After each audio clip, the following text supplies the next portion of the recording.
Estúdios Guia LP, Ailton Aparecido Laurindo, advogado, conhecidíssimo por atuar em toda a região, questão do INSS. Tipó, obrigado pela presença.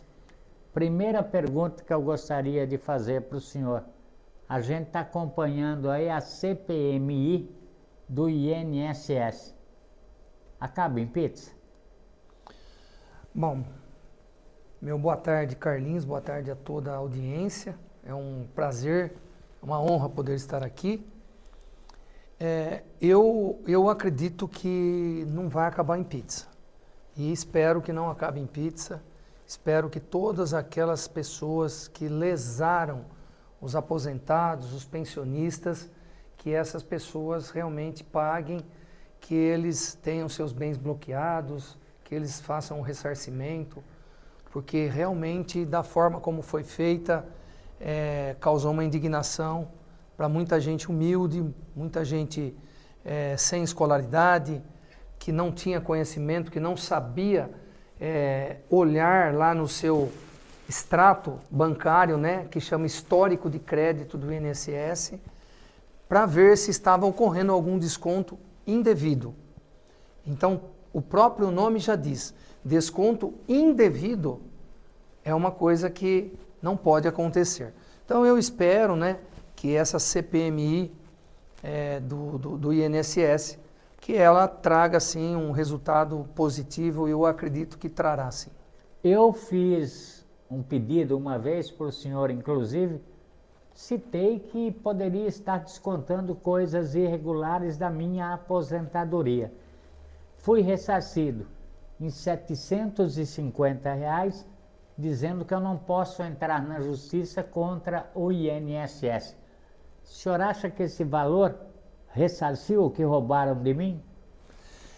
Então, Carlinhos, no caso, precisa fazer um levantamento, desde quando começou a descontar, isso olhando pelo aplicativo Meu INSS, isso é possível, entra lá e lá no link, lá no campo de pesquisa, histórico de crédito ou extrato de benefício, um dos dois, vai poder verificar desde quando estava sendo feito esse desconto e quanto foi descontado no total.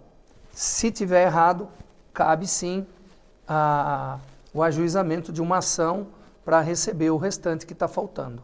Bom, falando em ação contra o INSS, a gente tem acompanhado, é um absurdo o que se tira das pessoas através de golpes, principalmente em bancos. Eu acho que falta segurança do próprio banco. Eu vi um testemunho de 2 empresários esta semana, não daqui de Lençóis, dizendo que eles perderam, recorreram e vão ter que pagar, porque o banco não assumiu. Nos casos de golpe, os bancos estão ressarcindo?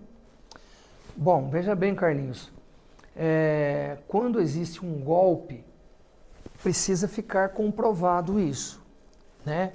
Então, quando você entra na justiça questionando, vamos supor, um empréstimo consignado, um empréstimo que o aposentado alega que ele não fez, mas alguém fez, mas o aposentado alega que não fez. Então, o advogado que estiver à frente da causa vai entrar na justiça pedindo o cancelamento daquele contrato, pedindo o ressarcimento, pedindo indenização por dano moral, alegando que o aposentado não fez o empréstimo. O banco vai ter que provar que ele fez. Se o banco tiver documentos que comprove que ele fez, né, é claro que o empréstimo, entre aspas, foi correto, foi devido. Mas se o banco não tiver, o banco sim, muito provavelmente, vai ser condenado pela justiça a tudo que tiver que ele devolver. Inclusive, Carlinhos, nós sabemos que os juízes, em muitos casos, eles mandam fazer um exame grafotécnico na assinatura que tem ali. Porque às vezes o banco fala, olha, foi o aposentado que assinou aí, ele que autorizou. Então o juiz manda fazer um exame grafotécnico e se o exame grafotécnico não confirmar que foi o aposentado, não tenha dúvida que o banco vai ter que ressarcir, vai ter que indenizar, vai ter que devolver, vai ter que cancelar. Tudo vai depender do que o juiz decidir. Então é possível e a hora que se sentir lesado, o correntista deve recorrer. Claro, se ele se sentir lesado, sentir que foi feito algo diferente no seu benefício, sem a autorização dele, Carlinhos, seja desconto, seja empréstimo consignado, seja o que for, ele deve sim procurar um advogado da confiança dele, né? Tem excelentes advogados em Lençóis, excelentes advogados previdenciaristas, excelentes advogados civilistas, né? Ele deve procurar aquele que ele conhece, que ele confia e pedir para esse advogado entrar na justiça quando ele sabe que ele não autorizou aquele empréstimo, aquele desconto, seja lá o que for. Tipo, como o senhor é especialista em aposentadoria, eu gostaria de fazer uma pergunta. O Brasil destaca, faz propaganda, de que toda pessoa com 65 anos tem direito à aposentadoria de um salário mínimo. Eu tenho aqui uma questão de uma pessoa que teria trabalhado coisa de 4 anos com registro, a época em que o registro era mais difícil, né? Tinha que vir fiscalização para que houvesse esse registro. Ela tem uma MEI hoje com 7 anos. Ela trabalhou 4 registrada. Ela pode pedir aposentadoria? Então, Carlinhos, a aposentadoria por idade é 62 anos para a mulher, 65 para os homens. E uma carência de 15 anos. Então precisa ter 15 anos de contribuição. E 62 se for mulher, 65 se for homem. Esse caso concreto que você passa, a pessoa tem 11 anos. Então ela ainda precisa contribuir mais 4. Aí ela só se aposentaria aos 69 anos de idade.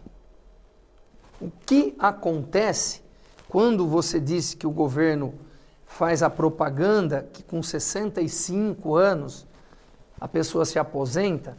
O benefício não é aposentadoria. O benefício chama-se BPC/LOAS, que é o benefício de prestação continuada da Lei Orgânica da Assistência Social. Esse benefício, realmente, quem tem 65 anos ou mais e não tem renda e vive num estado muito pobre, né? A lei fala estado de miserabilidade. Nossa. Né? O artigo 20 da Lei 8.724, se eu não estou enganado. Está lá no artigo 20. Então, precisa ter 1/4 do salário mínimo a renda per capita. 1/4 do salário mínimo, nós estamos falando de menos de R$400. Sim. Isso para o INSS conceder esse benefício. Na Justiça, a Justiça tem um entendimento um pouco mais favorável, né? Normalmente de meio salário mínimo como renda per capita. Mas isso não é regra. Cada caso é estudado pelo juiz do seu modo. Então, também não é assim. A pessoa com 65 anos, ela tem que estar numa situação muito, muito pobre, não ter renda, o marido não pode ser aposentado, não pode ter um filho que mora junto, que trabalhe, porque daí a renda per capita já sobe, né? Mas quando a gente fala de aposentadoria, entenda, precisa ter 15 anos de contribuição para aposentadoria por idade. Se for por tempo de contribuição, aí a regra é outra, aí os parâmetros já são bem mais altos com relação a tempo de contribuição. O senhor quer acrescentar mais alguma coisa aos nossos telespectadores, seguidores? Olha, Carlinhos, como você falou de descontos de aposentados, é assim, dar uma dica para os aposentados e pensionistas que ainda não foram restituídos, ressarcidos dos descontos indevidos. Não precisa de advogado para você pedir administrativamente. É importante a gente falar e levar o conhecimento da população, né? Porque às vezes tem muita gente que fala, não, o meu valor é pequeno, se eu for procurar um advogado vai custar muito caro. Ela pode fazer sozinha essa pessoa. Ela entra lá no aplicativo Meu INSS e ela vai lá num link que é contestar o desconto. Contestar. Depois de 15 dias, vem a resposta da instituição financeira lá, da instituição que fez o desconto, a associação, o sindicato.